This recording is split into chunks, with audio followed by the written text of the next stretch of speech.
Salut à tous et bienvenue pour une nouvelle vidéo pleine d'émotions et de superlatifs encore une fois. On était 10 000 et ça y est, on est en quart de finale sur une épreuve complètement dingue, le multiplex. Je manque déjà de mots. La vidéo n'a pas commencé que je manque déjà de mots.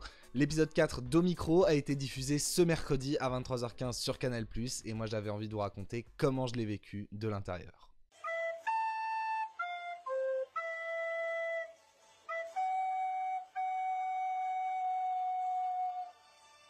Alors on s'est quitté la semaine dernière dans le vestiaire de Lens après une qualification lors de la phase de sélection. Il y en a eu 3 dans les stades et on était donc plus que 12 candidats retenus pour la suite des événements, cette fois à Paris. Vous les aviez vus, ces qualifiés, mais nous on les a découverts en arrivant à l'hôtel, c'est-à-dire que les 4 Marseillais, les 4 Parisiens, moi je les connaissais pas, j'étais avec 3 autres Lensois, François, Lotfi et Mélanie, que je n'avais d'ailleurs pas encore entendu commenter. Donc compliqué de se situer par rapport aux autres. Bon, forcément hyper content de retrouver les copains et d'avancer dans la compétition, mais il y a quand même tout de suite un petit coup de pression lorsque l'on découvre les autres, parce qu'on les connaît pas du tout, on sait pas ce qu'ils valent, on sait même pas s'ils sont sympas. Bon, ils le sont tous là-dessus, c'était plutôt pas mal, mais voilà, il y a quand même des personnages. Christophe, c'est le doyen et moi je suis le Benjamin, donc ça nous a un petit peu rapprochés, on s'entend très bien. Mais il a une culture foot qui est impressionnante. Et il y en a un autre d'ailleurs qui m'a marqué, où je me suis dit, putain, je l'ai déjà vu quelque part. Lui, je l'ai croisé, je l'ai aperçu, c'est Alexandre, et je me suis dit, putain, je le connais de quelque part. Alors certains d'entre vous le connaissent peut-être aussi parce qu'il commente la e-Ligue 1, donc le championnat de France sur FIFA, mais moi j'ai fini par me souvenir que je l'avais vu dans Hors-jeu, l'émission foot de Bruce et Brac, qui est une émission que je regarde tous les lundis depuis, ça fait quelques années, d'ailleurs je vous la recommande, elle est très bien, mais c'est quand même un peu impressionnant quand il y a un gars qui est passé dans l'émission que tu regardes tout le temps et avec lequel tu vas devoir t'affronter. C'est quand même ok, il y a du niveau. Mais bon, au-delà de cette remontée en pression, moi je suis surtout déjà très content d'être là. Dans les 12 derniers, franchement c'est très cool, c'est que du bonus. J'ai forcément envie de passer à la phase suivante, mais j'ai envie de donner tout ce que j'ai. Encore une fois, ne pas avoir de regrets et surtout profiter. Parce qu'à ce moment-là, on découvre les locaux de Canal+, on va dans la rédaction des sports, il y a un espace qui a été aménagé pour nous. Moi c'est là où je rêve de bosser, hein, ni plus ni moins. Donc franchement ça fait plutôt rêver. D'autant qu'il y avait quelqu'un qui nous attendait là-bas pour cette épreuve, et ce quelqu'un, vous le connaissez forcément, en tout cas vous connaissez forcément sa voix. Qui a récupéré un petit peu la domination. But à Sochaux, le Paris Saint-Germain vient d'ouvrir le score à Sochaux. But à Sochaux. Cette voix, c'est celle d'Éric Bénard, la voix du multiplex, et justement dans une émission où on cherche une nouvelle voix pour le foot, on comprend vraiment ce que ça veut dire que d'avoir une voix, parce qu'à chaque mot qui sort de sa bouche, on boit ses paroles. Ni plus ni moins, il nous a présenté l'épreuve et franchement c'était clair, concis, carré, on a tout compris en 2 secondes.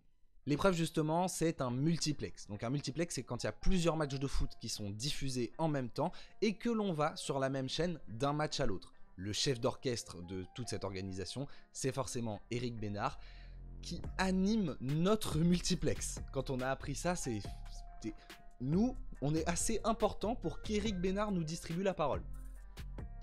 C'est complètement fou. D'autant que pour couronner le tout, cette fois on ne va pas commenter tout seul, mais bien dans les conditions réelles d'un multiplex, c'est-à-dire avec un consultant officiel de Canal+. Et alors là, je pense qu'on va peut-être tous dire pareil, mais j'ai de la chance. Je tombe avec Alain Roche, légende du Paris Saint-Germain, mon club de cœur, et qui est très posé, bienveillant, qui a des bons conseils et qui est vraiment là pour nous accompagner. Et ça franchement c'était très très cool. Éric Bénard, Alain Roche, un multiplex. Ok, jusque là c'est le rêve, c'est génial, mais moi j'avais encore une grosse pression, c'était le match sur lequel j'allais tomber.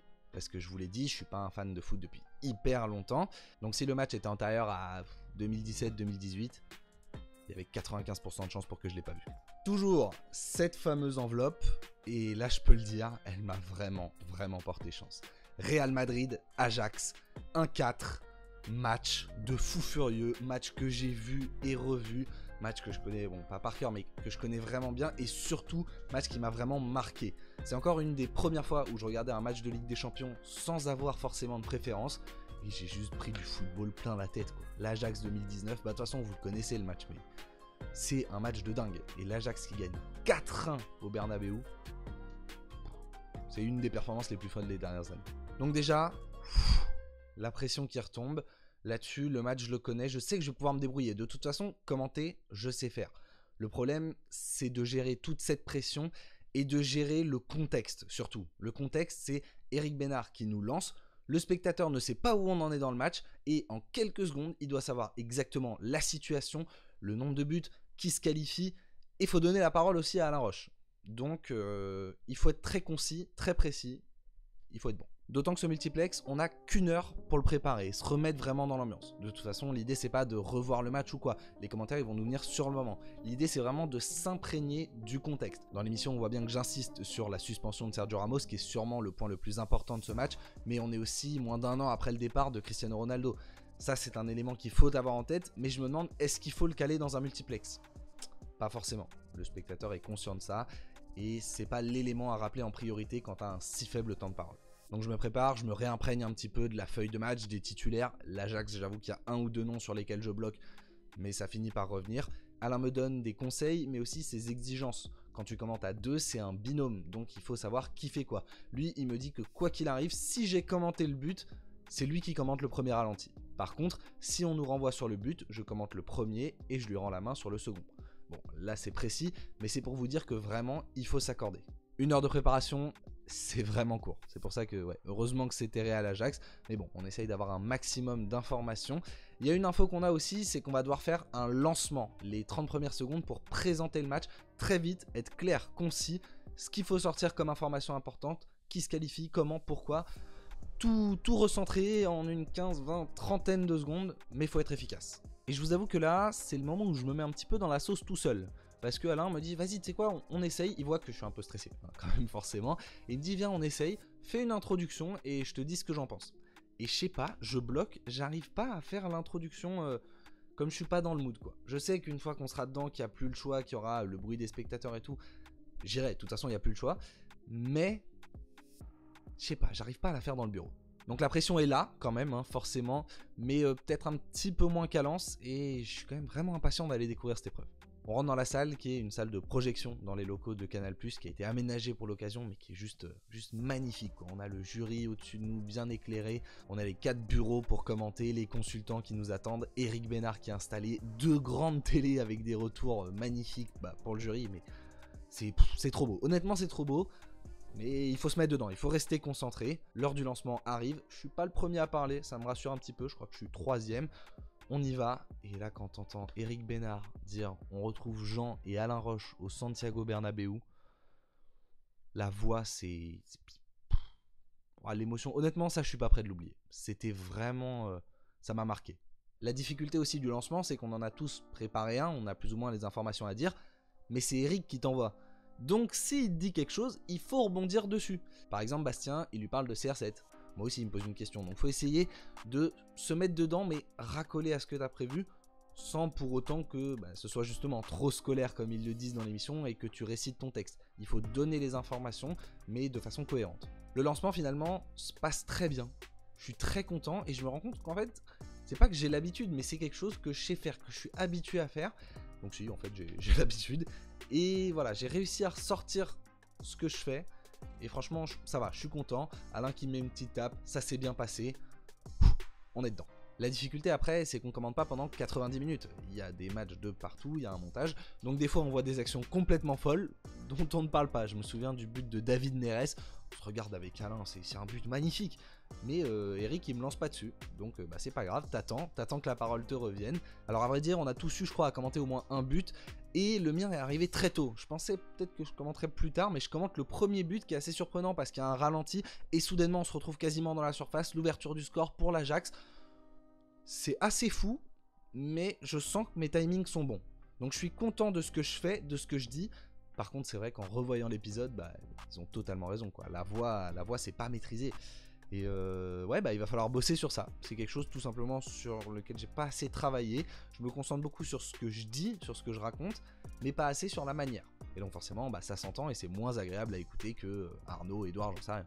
Mais bon, avec ce niveau de stress là, ce contexte, c'est quand même vraiment pas facile. Donc oui, la voix est loin d'être parfaite, mais j'arrive quand même à faire ce que je sais faire et à commenter comme j'aime commenter. Donc ça c'est cool. Ça va très vite, mais à chaque fois, j'ai l'impression d'arriver à être plutôt bien concis et à dire les bonnes choses. En revoyant l'émission, là aussi, ils ont raison, il y a des moments où je mets trop d'émotions. Mais bon, dans l'ensemble, ça va.